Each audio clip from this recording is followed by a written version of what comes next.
Cabin Fever Crochet. It's me, Helene, here, back again for just a few. Thought I'd jump on and show you I have finished my written pattern for the Starlight Crochet Crescent Shawl, or you can wear it as a cowl kerchief style if you like. I was going to sit outside having such a beautiful day until I stepped out there. Woo, brr, baby, it's cold out there. But now I'm getting warm, so I'm going to have to take this off. But I wanted to show you, again, the finished in the Arcane Fiberworks. Gorgeous, gorgeous yarn that was provided to me for this project as part of the designer partnership, which I am so thrilled and honored to be a part of and be able to do this. Now this gal here was my prototype, and I did, as mentioned in the tutorial, which is already up. If you haven't seen that already, the link of course will be in the drop down description section below. And if you're not familiar with how to get there, at the top you'll see it says more ... Just click on that and it'll drop down the description section, all the information, timestamp to the tutorial, related content, links, and everything. All right, so stick with me because I have some specials going also. And there is a 10% coupon code, Cabin Fever Crochet. The link for that is also below, and that is on your first order. Phenomenal company. This yarn, absolute dream to work with, and I gave it a good workout too. Now the prototype I started in Caron Simply Soft Tweed, and then I finished the border in Lion Brand Skein Tones in Honey, and also the Caron Simply Soft in Chocolate. And then also I have another tip for the border that I changed up just a little bit for this shawl, with giving you two different options. All right, so I'll tell you about that in the specials in a second, but just again let you know the pattern is up in my Etsy shop, and again the link for that is below. And it's a three-page pattern, a lot of details, information, hopefully not overly so, just enough to help you understand different steps as we go through them. And then of course I always leave the link back to my tutorial here on YouTube, so you can click on that if you need a visual, any extra help with that, that's always there. But just like with my tutorials, I take you through step by step with everything, and I include a few photos, different placements and stuff there too. And because this is super wash merino, I have no issues with it whatsoever, and it's just so lovely to work with. So I hope you'll check them out. There's a place where you can put a wish list too if you want. But as you can see, this also works up really nicely in just a basic acrylic. And this, I did the full size, and I give you all that information in my tutorial, so I'm not going to go over that here, but this is more of the mid-size because I had two hanks of the DK weight in Silent Night, which is the body of the work, this beautiful colorway here. So I went as far as I could go, and I did say I used two full skeins, but I had just a little bit left over. And then the brown is a gorgeous chestnut. On camera is not even doing it justice. It just has so much depth and highs and lows because it's a semi-solid. So it has a lot of life to it, and all of his semi-solids are gorgeous. And then the blue is called Midnight.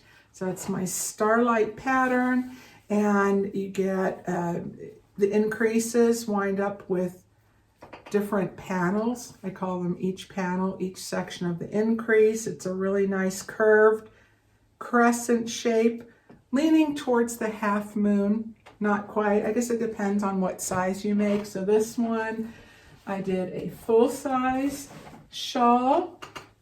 That's a really big one.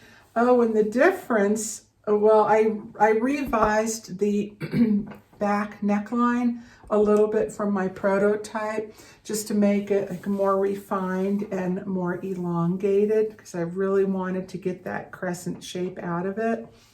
And also it's just a nicer, smoother transition from the top neckline going into the body of the work.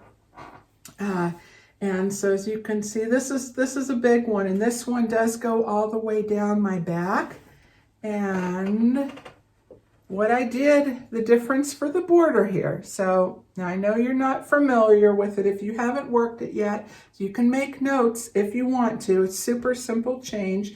On the very last border row, which is row 5 on the right side with the scallops. All right, so you begin with a single crochet and then work 6 double crochets, single crochet, 6 doubles.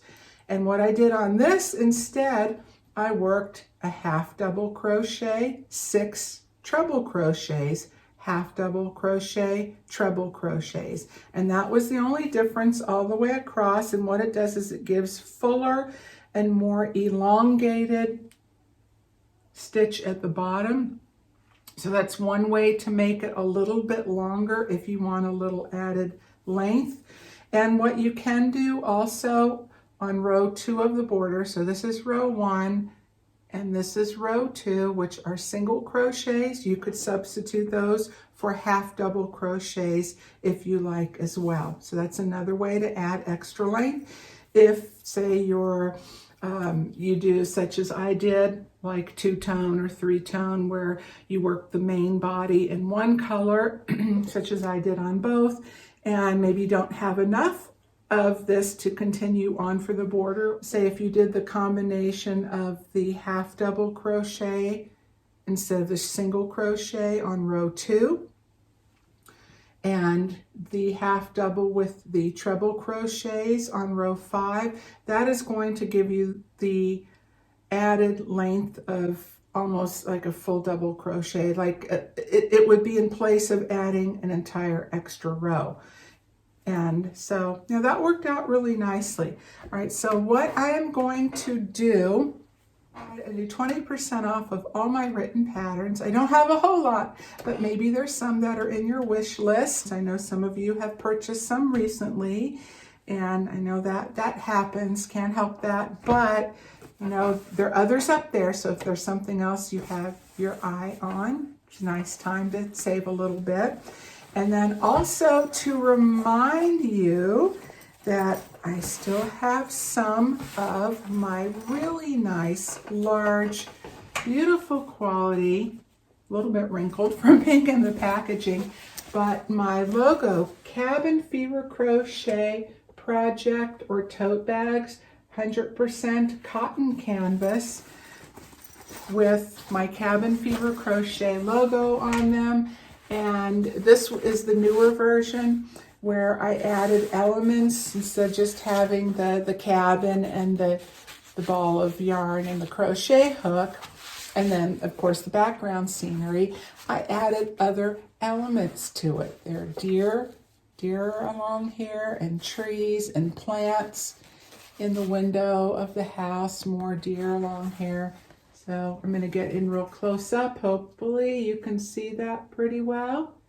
Okay, and it is plain on the back. So the print is on the front. Really pretty color. Cabin Fever Crochet, a yarn happy little getaway and beyond.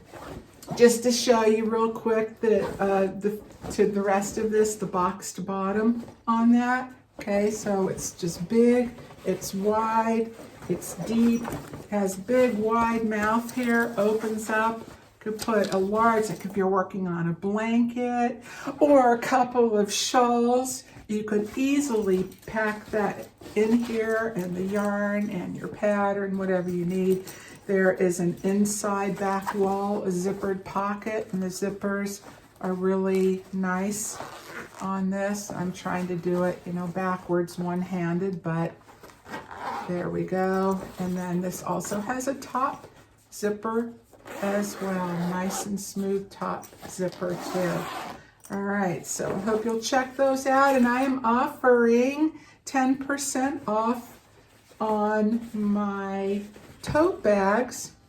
And the offer will run through the rest of December. All right, so that's that. Okay, well, thanks for tuning in. I will see you again soon. Always things in the works, just a matter of time and getting to everything in between life and everything else. All right, well, take good care, everyone. Hope you will come back again next time. All right, much love. Take care. Be safe. And I will see you again next time. Okay, bye for now.